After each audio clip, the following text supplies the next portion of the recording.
Okay, good morning. This is Richard Hsu, host of Hsu Untied. This morning, I am super thrilled and honored to have with me as my guest one of my childhood heroes, Burt Ward, who played Robin in the iconic Batman series. Burt, welcome to the program. Hello, citizen. Now, Burt, before we start, I brought a guest for us, a guest that you might recognize. But yes, Shakespeare's head. And very this good. Shakespeare, I should point out, this Shakespeare even has this button on it. Absolutely, And absolutely. It's got a button that opens my garage door. So, hey, how about that? If this isn't an evidence that I am a big fan of yours, I'm very impressed. Well, it just shows you have excellent taste, Richard.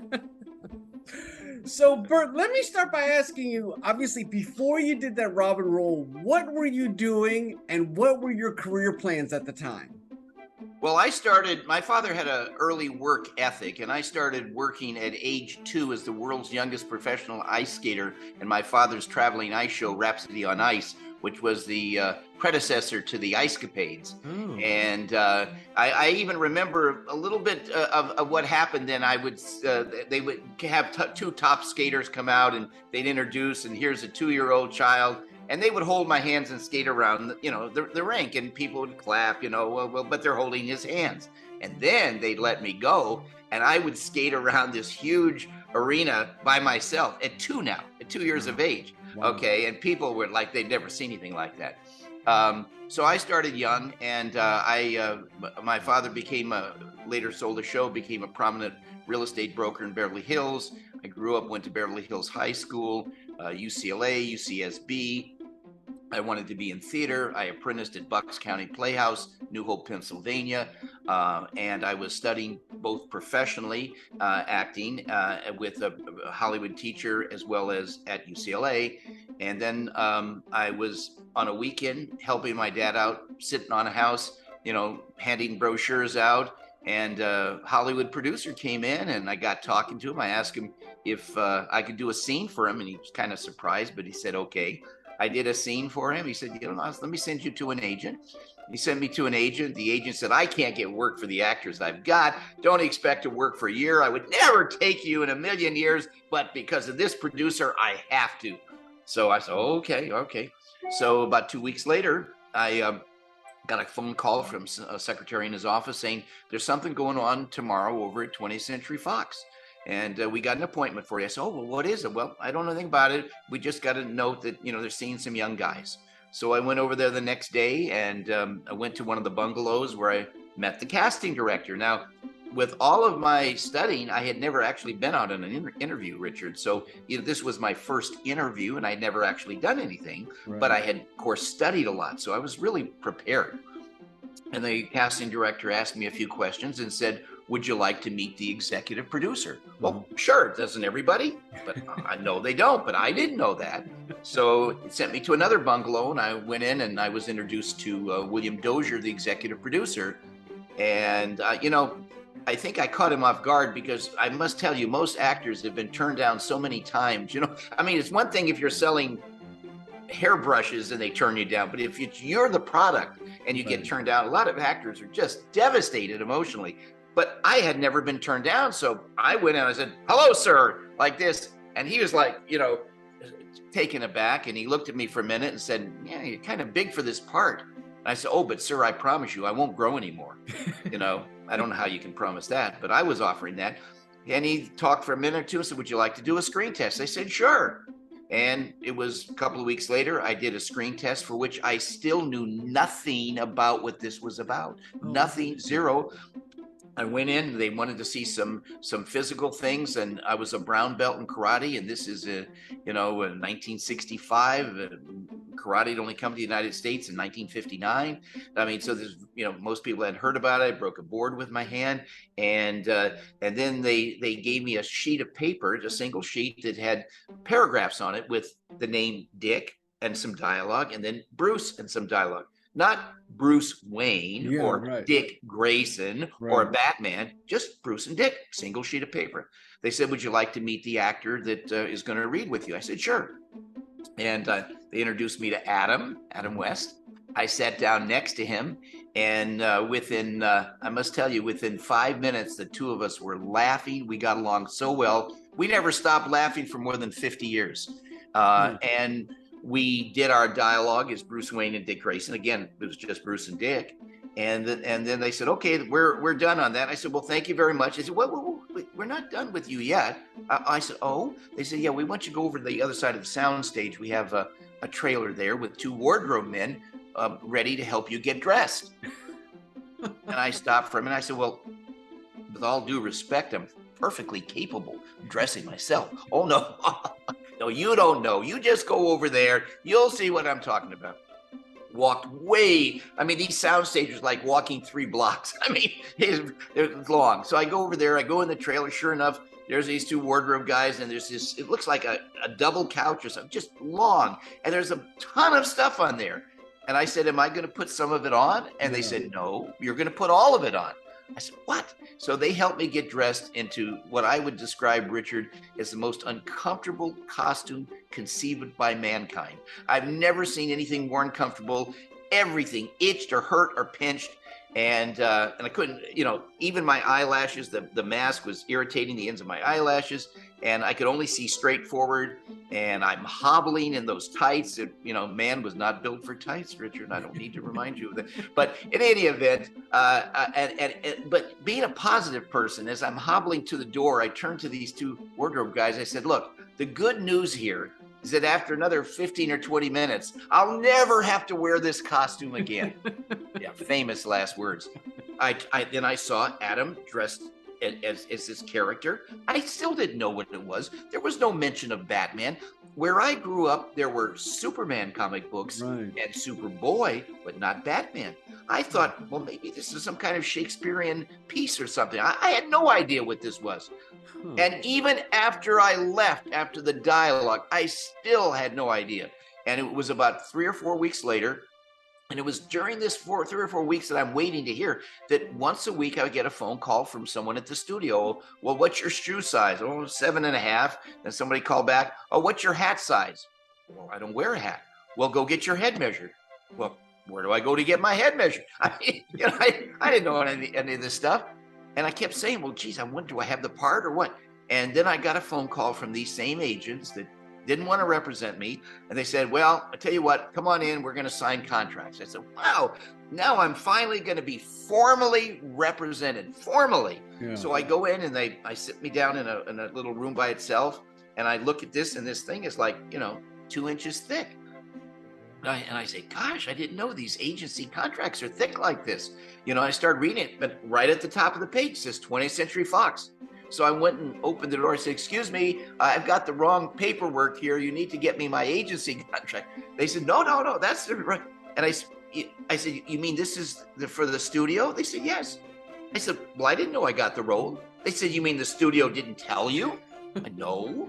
And then 2 days later, I was at the studio. They said, you mean the agents didn't tell you? I said, no. So apparently, the last 2 of the 6 weeks, I had the role, or maybe it was 3 of them, whatever it was, but I had no idea. And when I finally went to the studio, the executive producer came over and said hello to me, and he said, Burt, would you like to know why we selected you to play this role? I said, yes, sir, I would. He said, in the last year and a half, we've interviewed more than 1,100 young actors for this part. Wow. And the reason we picked you, Burt, okay, forgetting television, let's just forget television for a minute. The reason we picked you is that if there really was a Robin, I mean, like the real thing, we think that you personally would be it.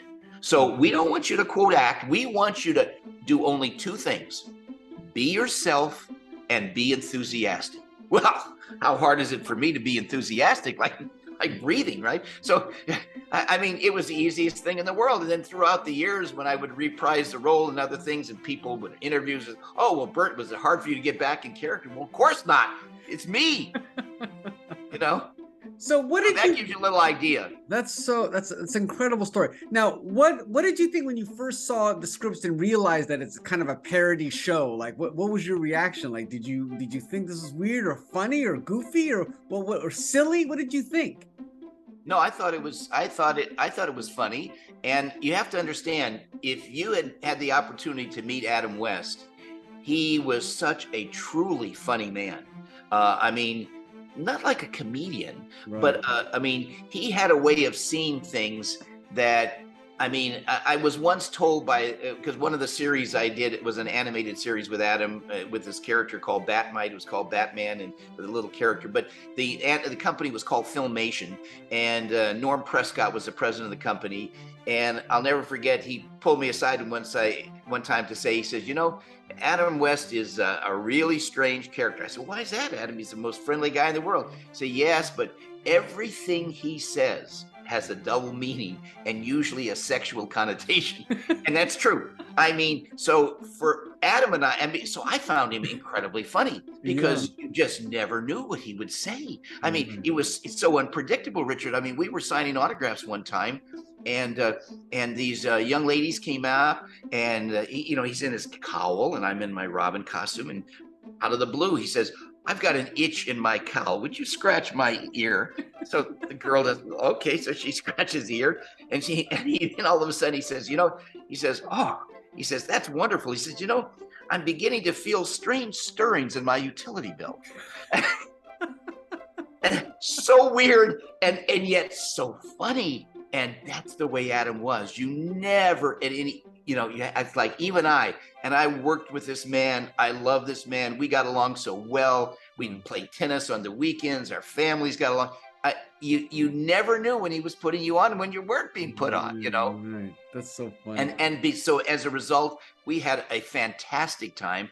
And I honestly am very complimented to know that in the 120 episodes that I did, 32 different directors, not one single time on any show for any line that I ever did did the director ever say or ask me to say it in a different way.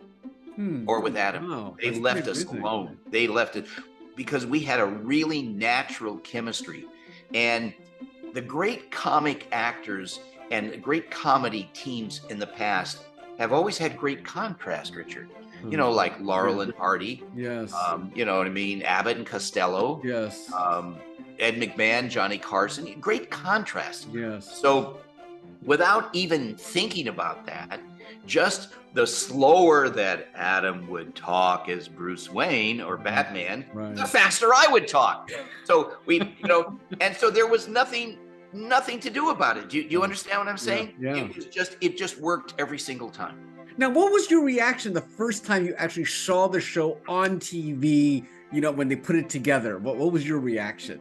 Well, at the time, I was living in a little apartment in Malibu, California, and I remember going home, and the show was coming on at 7:30 p.m. It was twice a week now to start with for the first 2 years, and Tuesdays and Thursday nights.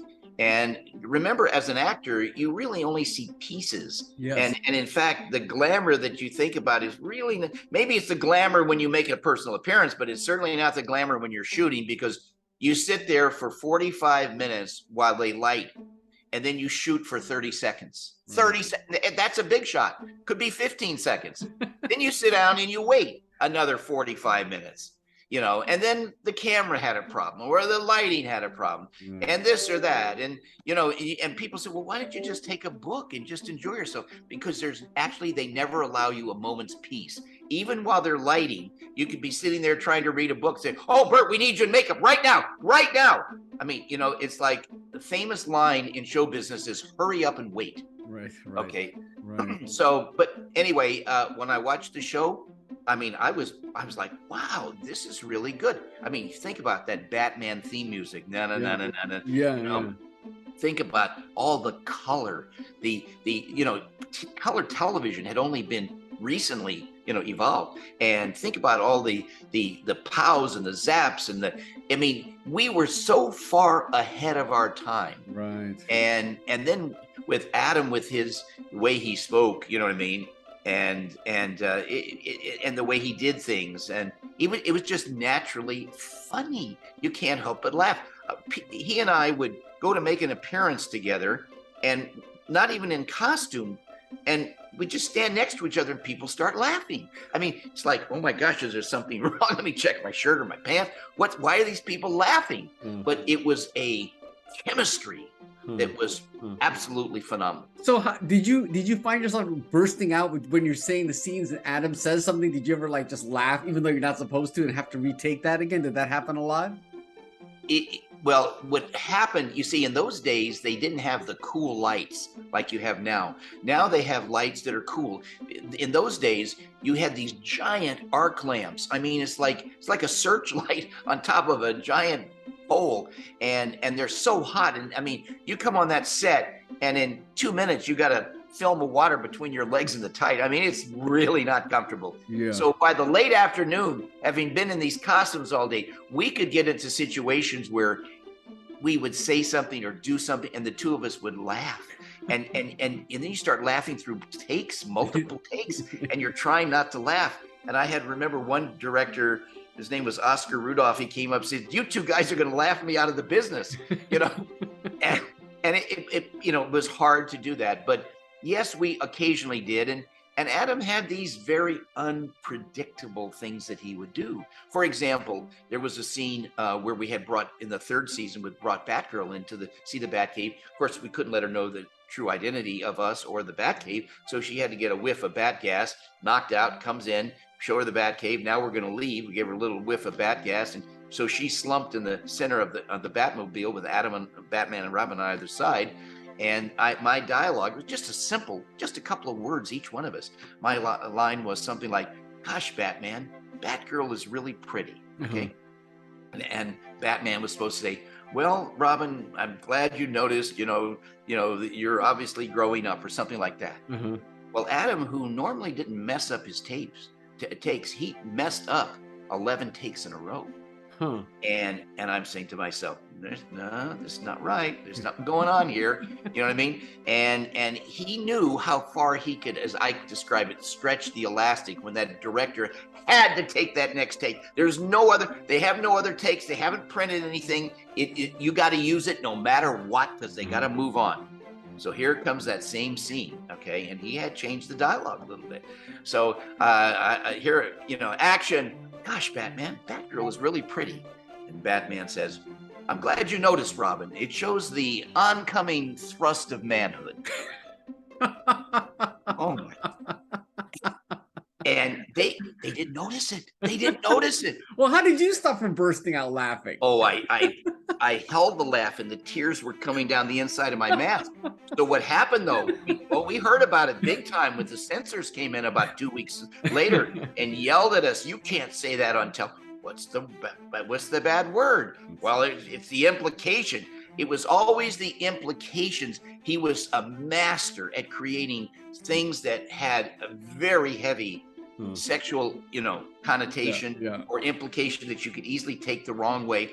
And at that time, our audience was gigantic. I mean, we were the #1 show in the entire world. Wow. Okay, there was something like 400 million people on every show watching Batman worldwide. Wow. And so what would happen is that he would do these things, and it just, I don't know, the college kids were the hardest, and high schoolers at that time in the 60s. You couldn't get them to watch television. I mean, forget it. They want to be out cruising the restaurants on a Friday night, or Saturday night, revving up their engines. Now, kids watch television, adults watch television, nostalgia of the comic book, but we even captured that teenage and college kid audience because of these very suggestive things. And my character was an antithesis of the 60s. Right. I mean, in the 60s, you never told your father figure that he was right. You would never do something like that. So when I say, "Gosh, Bruce, you're right." Oh man, these college kids, they would laugh like, "Oh man," and it was that, we and everything was Batman. Women had their hairdos done Batman. The merchandise, Warner Brothers advertised it in the first 2 years. They did $3.7 billion in merchandise. And to this day, the greatest merchandising licensing in history is Batman. More than Superman, more than Star Wars, more than Lord of the Rings, more than Harry Potter, more than any other one in the world. Batman is still #1 for licensed merchandise. Now, who was your favorite villain that you enjoyed playing with him? You had so many incredible characters and actors, and who was your favorite villain that you enjoyed the most? You imagine a young actor, 21 years of age, now working every week with a different star. Yeah. I mean, and these are stars that I saw on television, stars that I see in the movies. So for me, I was like the kid in the candy store. Yeah. I mean, like everyone was like, wow, I can't believe it. I remember when Vincent Price came on the set to play Egghead. Yeah. Well, I remember watching The Raven, a movie that as a child frightened me so much. So when he actually came on that set, there was that kind of flutter in your heart, and your stomach, like, oh my gosh, but incredibly nice man. And for me, I love working with every one of them. There wasn't a favorite because there was something to learn from every single one of them. They were amazing. Huh. Now, it sounds like you just really had fun on that show. Is that true? Or was it, I mean, it doesn't even sound like it was work. Well, that was the good part. There was a different part. In the first episode of 6 days of filming, I went to the emergency hospital 4 out of the first 6 days. Oh, wow. With second-degree burns, broken nose from a 2x4 landing on my head, explosions that didn't go the right way. I mean, it was a really dangerous show to make. Nowadays, they've taken a lot more, things about being careful, but in those days, it was very dangerous to make Batman. And a quick example: in the opening day, first day of filming, at the Bat Cave, which was in Bronson Canyon in a cave there. It's not a real big cave, but it's certainly big enough for the Batmobile to be in. And they said, "Okay, Burt, it's 7:30 in the morning. I've already been in makeup since 6:30. I'm costume and makeup." I say, "Burt, go in the cave, get in the Batmobile. We're gonna film you coming out of this Bat Cave." I said, "Okay, fine." So I go in there, and when you first go in a totally dark place, it's kind of hard to orient yourself. But I found myself, by the Batmobile, got in the car, sat there, and I looked over, and at first I thought it was Adam, but you know how you can sort of sometimes tell that something's a little different? Yeah. I said, "Adam?" He says, "No, I'm Hubie." I said, "Oh, well, why is Adam not here?" "Oh, well, because this is a very dangerous shot. I'm a stunt man, and they've hired me to do the shot, so there's no chance of Adam West getting hurt." I said, "Oh, well, that's good. That's good." I said, "Dangerous?" I said, "Yeah." I said, "Got to come out about 55 miles an hour. We're going to make a sharp left turn right in front of the camera. We got to slide the rear tires around and go down over this the sign to Gotham City." I said, "Oh, okay." And I got more thinking about it. I said, "Well, if this is dangerous, do I have a stunt man?" He said, "Yes, you do." I said, "Oh, that's great. Well, where is he?" "Oh, last time I saw him, he was talking with Adam West, having coffee." I said, "Well," and then all of a sudden I hear him say, "All right, roll it up. Get ready to shoot." I said, wait, whoa, there's a terrible mistake here. Second unit director comes up. "Burt, what's the problem?" I said, "Well, this man's a stuntman." "Yeah, we know that." "Yeah, but he tells me this is a dangerous shot." "Yeah, we know that.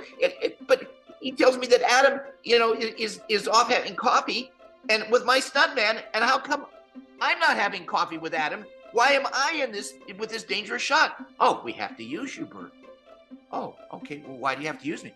"Well, we go right by the camera in a close-up, and everybody's going to know that it's you, and your stuntman. Besides, your stuntman doesn't even look like you." Well, why didn't you hire somebody to look like me that's a stuntman?" "Couldn't find anybody." "Oh, all right. And he says, "Okay, get ready." And it's like, all right, so now I'm getting ready for a dangerous shot. So what do? I go to put my seatbelt on, but there's no seatbelt. No seatbelt in the Batmobile. Okay, well, what am I going to hold on to? Actually, there's no handles on the door to hold on to. There is this 1/4 of an inch flexible plastic windshield that they have there. And I'm going to hold on to that, coming out at 55 miles an hour. Came out at 55 miles an hour. Stuntman, brilliant, fantastic stuntman. Made a sharp left turn, skid around right in front of the camera, but unexpectedly, my door flew open. And when my door flew open, the centrifugal force threw me towards the door. And I one of a million chances, I threw my left arm behind me, and somehow I locked my little pinky finger around the gear shift Okay, there was, and it kept me from falling out, but it pulled my finger out of the joint. Oh, wow. So it knocked the door open, because it came open, it knocked the cameraman off the camera truck, knocked a huge arc lamp over. If it had landed on somebody, it would have killed him instantly. Wow. And now there's a pile of dust, and people are running over to the car because the car stopped. And they said, Bert, are you okay? I said, yeah, but my hand's killing me. And they looked into my hand, and even with my glove on, they could see my little finger was like twice the size. They said, oh my God, we got to get you to a hospital right away. I said, okay. And they helped me out of the car. And I said, okay, well, where do I go for the car for the hospital? Oh, we can't go now. What do you mean? We didn't get the shot. Oh, but my hand, look, it costs us $30,000 every 15 minutes. We got to get this shot. That's at about 8 a.m. in the morning. Wow. I finally left for the hospital at noon after doing the shot 3 more times. Wow. And I got there, and the doctor looked at me and he said, geez, and this was the first of 4 days in a row, Richard, with different things, dangerous things that had happened. And I got to I guess the guy was on duty for the week, because he's saying to me, maybe you should consider a different kind of work. Maybe you're not cut out for this. I said, I've never been to an emergency hospital in my life. I don't know why these things are happening. But the studio, brilliant. They took out this giant multi-million-dollar life insurance policy, Richard. And by the end of the 3rd season, I could swear they were trying to collect on that policy. Amazing. And one question I have was that Batcave, did you really have to slide down that pole, or was just a gimmicky thing, and you just went in on one end and came out the other? No. Well, when you held up the Shakespeare's head in that scene in Wayne Manor, it was only 10 feet down. But there was the real pole. And we only did it once. And again, to tell you how incredibly dangerous it was, and I look back now, and I would never today do what I did then. If you've ever been inside a soundstage, you have these old rickety wood steps, and it's like climbing up. And you can see through the steps, you get higher and higher and higher. You get about 70 feet up in the air. And we walk on a catwalk over to where there is a Batman pole and a Robin pole. There's no net underneath. There's no net. There's no safety things. You have to jump on the pole. What if I missed the drop and I slid off I die 70 feet high. Wow. And they have the stuntmen there telling you, well, listen, even though you got gloves and you got rubber soles on your shoes, you have to turn your feet in so that, you're just cutting the edge, because of the friction is going to be tremendous. And when you're holding on with your gloves, don't try to hold on, because your weight body, and it's very high, you're going to come down fast, but close them and open and close and open, close it to slow down, to break the speed down so it doesn't burn through your gloves. I mean, they really told me what to do. And I can't believe Adam and I actually jumped 70 feet with no a net or anything underneath us. I mean, my God.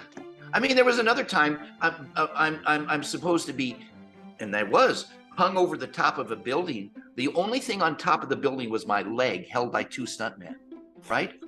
Now, think about it. Oh, wow, what's a big deal? Like stuntman. Well, let me tell you, I was very scared. I made him tie a rope, a real thick rope around my ankle, and tie it to a pole that I personally tied to make sure it was, and they said, what's the big deal? We got these 2 wonderful stuntmen. I said, I just recall that we finished lunch. We had fried chicken for lunch. Maybe their hands are greasy.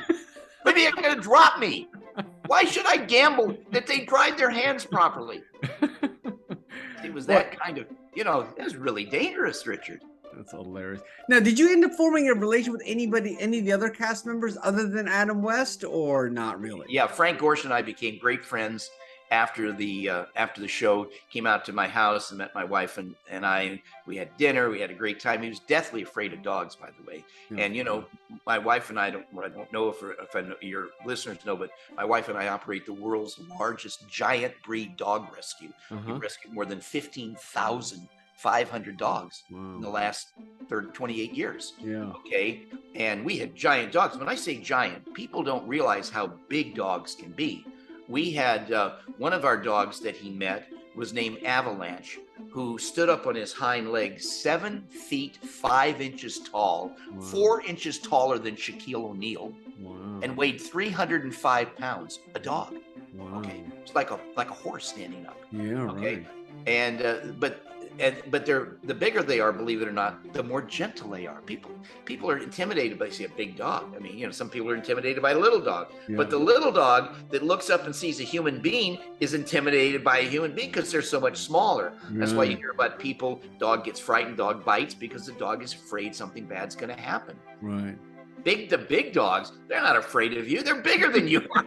And they're friendly and they're loving. And this one dog, oh my gosh, Avalanche, he did this thing where people would be sit down. He'd come up and, because Great Danes, the giant breeds, like to lean against you. You have to relearn balance when you are around a really big dog, because they love the leaning, and they love the skin, their fur touching your skin. And what he would do is that he'd come up to somebody that's sitting there, he'd be leaning, and all of a sudden he'd sit in their lap. And not one person ever could get up once that 305-pound dog sat in his lap till I got the dog off of him. And the dog would have loved, he would have stayed there all day. I mean, you know, so no, and I don't know if you know this, but, you know, in addition to that, my life's work, actually, you know, people say, well, wait a minute, you played Robin on Batman. Now you're rescuing dogs and you're making dog food and you're doing all of this. What's got one thing to do with another? And I said, well, I was the Caped Crusader and now I'm the Canine Crusader. I love it. And you know, so yeah, we've had in our house at all times for the last 28 years, 50 or more dogs at a time. We feed 600 pounds of our food a day. And because these animals, dogs, and again, I don't know if you have a pet or not, but dogs are very loving. In America, I mean, that's man's best friend. And they have traditionally, the bigger they are, the shorter the lives. So my wife and I, out of pure charity, we've never taken any salary or anything. We make a food that we found a way, after spending millions of dollars, to help dogs live as long as 27 and a half years. Wow. Now, the average lifespan of the breeds that I have here are like 6 to 8 years, 7 to 9 years. One of our dogs, it was a Russian wolfhound, traditional lifespan 7 to 9 years, lived to 27 and a half years. And at 25, Inside Edition, the television series, came out and did a whole segment on her. And the title was, Could This Be the Oldest Living Pooch in the World? So we make a very special food. We sell it all across the country. As again, this is our charity. We don't take any salary from it. It's called Gentle Giants.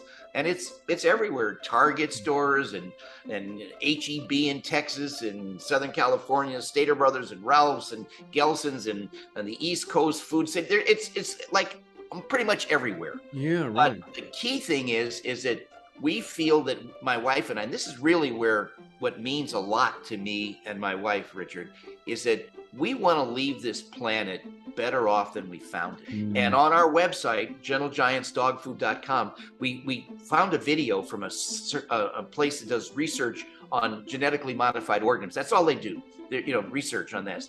And we put this video on, this 8 minutes, and I invite any of your viewers that have pets, dog or cat, to go to gentlegiantsdogfood.com, see our non-GMO page, and they can watch a video where everyone interviewed in the video is a veterinarian, Richard.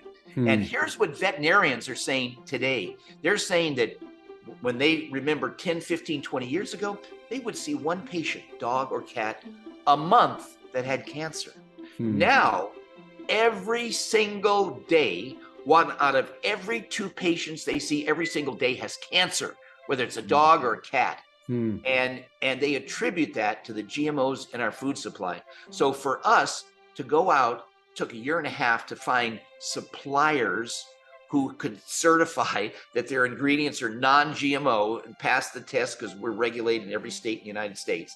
And it took us a year and a half. And the cost of buying something from 2% of the market, because I know you appeal to a lot of business people, you go to buy something from 2% of the market as opposed to buying it from the 98% of the market, it's a lot more expensive. That's why we take no salary from this, to keep the cost and keep it affordable so that everybody can afford to feed their dog our food, and everybody who loves their animal can have their animal so much longer. But when you go around the world, do people recognize you instantly? I mean, No, not at all. Not at all. And let me tell you something. On Batman, Yeah. one of the biggest gripes I had, I said, I would say to the director or the script writer, I said, this doesn't make sense. You just had Bruce Wayne and Dick Grayson here in Commissioner Gordon's office, not 5 minutes ago, and now Batman and Robin are there, and look at all the same height proportions, you know what I mean, and stuff like that. Anybody would know that. They said, no, you wouldn't believe it. I said, oh, absolutely. Well, let me tell you, I found out that the people were right. And it took me, after I did the show, personal appearances where Adam and I would come out as Bruce, as Batman and Robin, sign autographs. I mean, people would go nuts, 5 hours waiting in line. And oh my gosh. And then we would change and we could come out among the same people, right next to the same people that were going nuts. And I could stand right next to them. Nope, they did not know. Because Richard, in today's world, and even in that time, people are occupied with what's on their mind. They've got their worries, they got their concerns, they got their dreams, and everybody lives in their own kind of world. Yes, they're aware they're in a building, but now if somebody said, oh, here at our show, Burt Ward is walking around.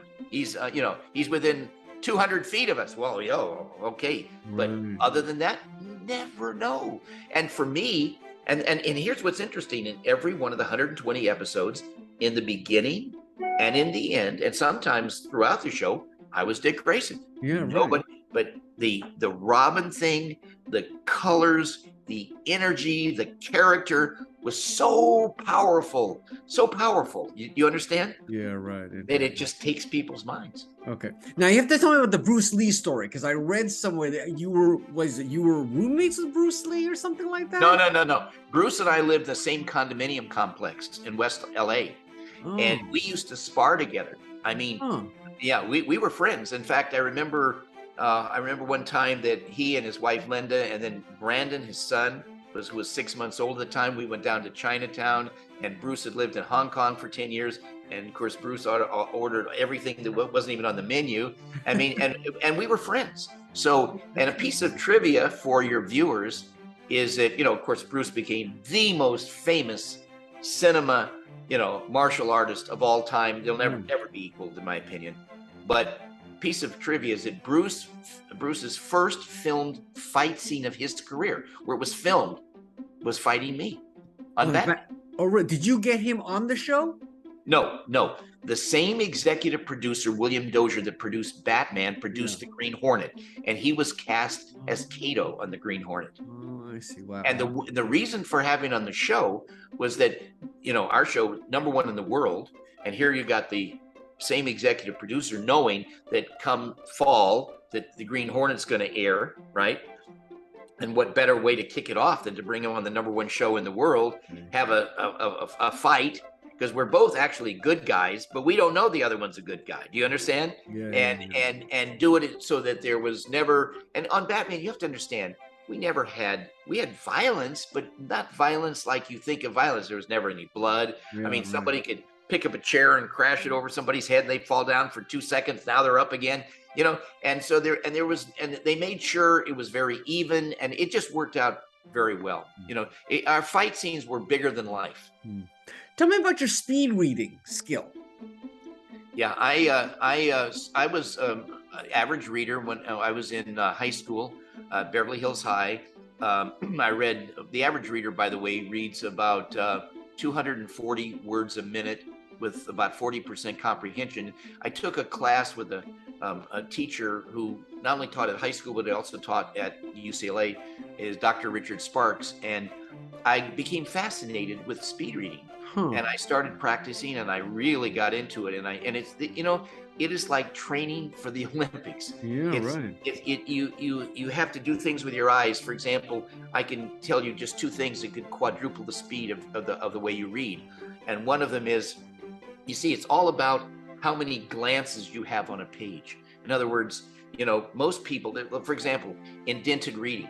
Okay, what is that? Well, the average reader, when they see a newspaper or they see something to read, their eyes actually start out about 1 inch to 1.5 inches on the outside of the left side, and then they end on the outside, making sure that they get everything. Okay, And so what we would do is indented reading, we would force our eyes to only go to within an inch of the inch on the inside of the paragraph. So it's very irritating for the eye. You want to look at something, but you're looking this way, and but you got to learn how to grasp it there. And then you do indented on the other side. You see, so now you're cutting the number of glances down, right? And then there's another thing called space reading. And this is very hard to attain. It's kind of like somebody learning the piano and can't get your fingers to do the way you want it. Space reading, you look in between the lines. In other words, I look at the space between a line above and below, and you have to practice on gaining the who, what, why, when, and where, the 5 information, okay? And then start doing that where you can do a paragraph at a time, and then finally a page at a time. And it's intensely difficult and intensely strenuous. Would never read like that for pleasure, but I still read. So when I was clocked at the American Medical Association at 30,000 words a minute with 90% comprehension, I read War and Peace, which was 1,442 pages at UCLA in 45 minutes, got an ASA final on it at UCLA. And the speed is the equivalent of reading the entire play of Macbeth in 1 minute. Wow, that is amazing. It's very strenuous. But what it did do is left me with where even today I read probably 10 times faster than the average reader, but it also helps your memory. And when I would do Batman, hey, I look at the lines. That's it, one time. I never missed. Poor Adam. He had a teleprompter, and sometimes he couldn't read the teleprompter, and he would make a mistake, and I would never make a mistake. And he'd get mad at me. Burt, make a mistake. You're making me look bad. And I love that man. Oh my God. He and I had such a good time together. We just clicked. And something, I honestly believe people could sense it, because when Batman came out, you have to understand, those were the years where you had television, where everybody watching television was like third party. You got watching TV, and here's the good guys and here's the bad guys, and you're just sort of watching, you're not involved. But it was Adam and I that tried to reach out through the television set and grab our audience and bring them in. And by the things we said and did, and it really worked. It really worked. And one thing I'm very proud of, and by the way, if you look at all the major studios that make superhero movies, right? Warner Brothers with DC and Disney with Marvel, those superhero movies would unlikely have been made if it hadn't the path hadn't been paved by Batman with the tremendous success we had. And there's something that you might now, next time you look at a movie, see that something that Adam and I created in Batman that is used today in almost every major film. Okay, something that you can look for. And that is this, is that right in the middle of like a dangerous situation, there's a moment of levity, where one says something to the other one. Like, you know what I mean? Like in Bad Boys, where the two of them are there and being shot at, and say, if I ever get out of this alive, I'm not coming to your house again. I mean, funny kinds of things. And that comes back to one of the scenes on Batman where we're in a warehouse looking for the Joker, and all of a sudden these giant henchmen, there's 7 giant guys drop in the scene, and they're ready for a fight. And I look at Batman and said, "Hush, Batman, there's 7 of them against 2 of us. Odds in our favor." Right? And it was that kind of, you know what I mean? Comedy that has, today you can see it in just about every superhero film and a lot of other films. It is something that has been integrated, and it really works cinematically. Burt, when you look at your life, when you look at the fortune you had playing such an iconic role, do you ever just kind of be just be amazed at what the role you got to play and everything? I mean, do you ever think about that? Well, sometimes, but just like everything else, there's sometimes you get things, sometimes you don't get things, right? I mean, when I was doing Batman, #1 show in the world, the first break, it's called a hiatus, where there's a period where you don't film. Yeah. And a young producer at 20th Century Fox, young guy, came to me and said, "Burt, my name's Larry Terman. I've got a tiny little film here at Fox I'm going to do. I'd love for you to star in this film." I said, "Oh, wow, I'd love to do it." Now, this is at the same studio. It's not at a competing studio, Richard. You understand? It's at the same studio. And the studio seemed to be fine with it. And it was pretty much all set. I was ready to sign the contracts.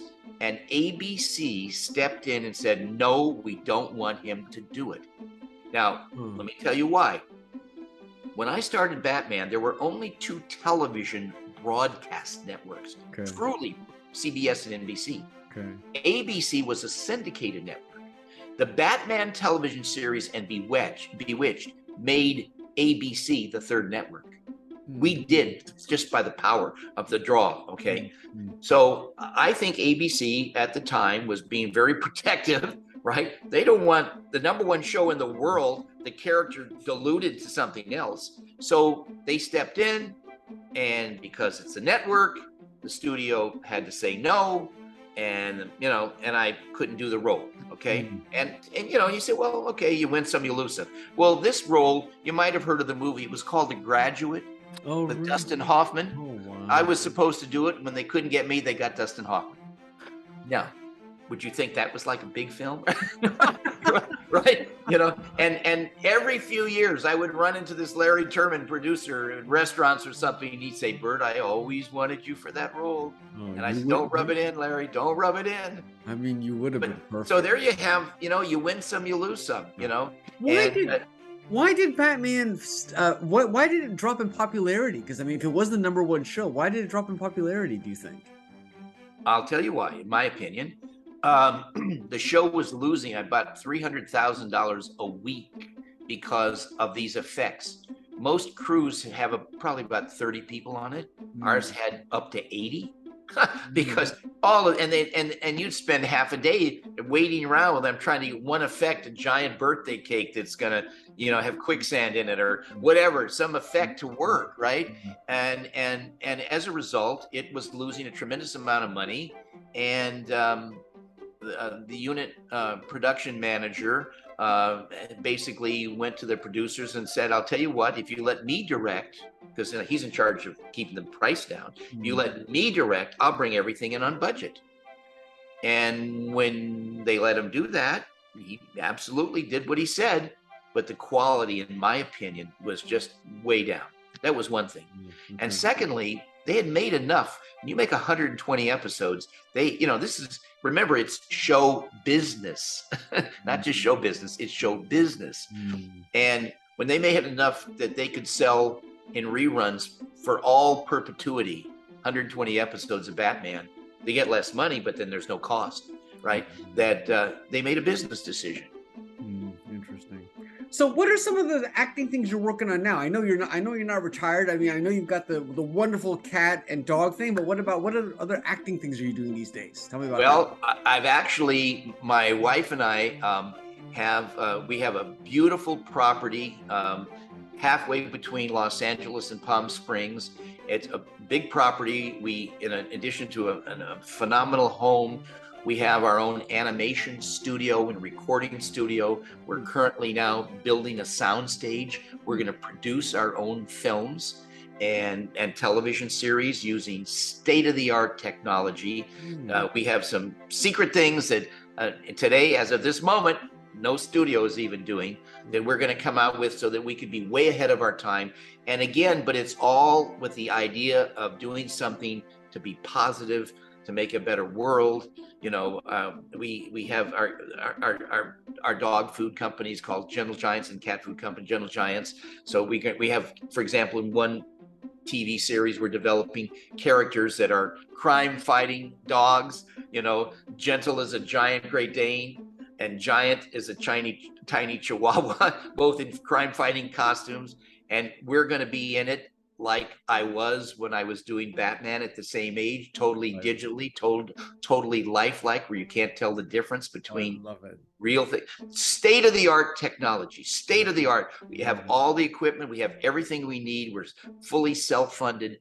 And we're going to go out and make fantastic movies and TV shows. And I'm having the best time because I'm not just the actor. I mean, now I can be a little of everything, Yeah, totally. Well, Burt, thank you so much for taking this time. It's just such a thrill to talk to a childhood hero. I'm going to bring my guest back. And when you do some of those other things, please come back and tell me about it. I will. I'd love to come back and show you technology that will, I think, going to excite audiences that they've never seen before, and actually at the same time be able to do something positive to make it a better world for all of us. So as we said on Batman, Richard, to the Batmobile! This is Richard Hsu and Burt Ward. Thanks.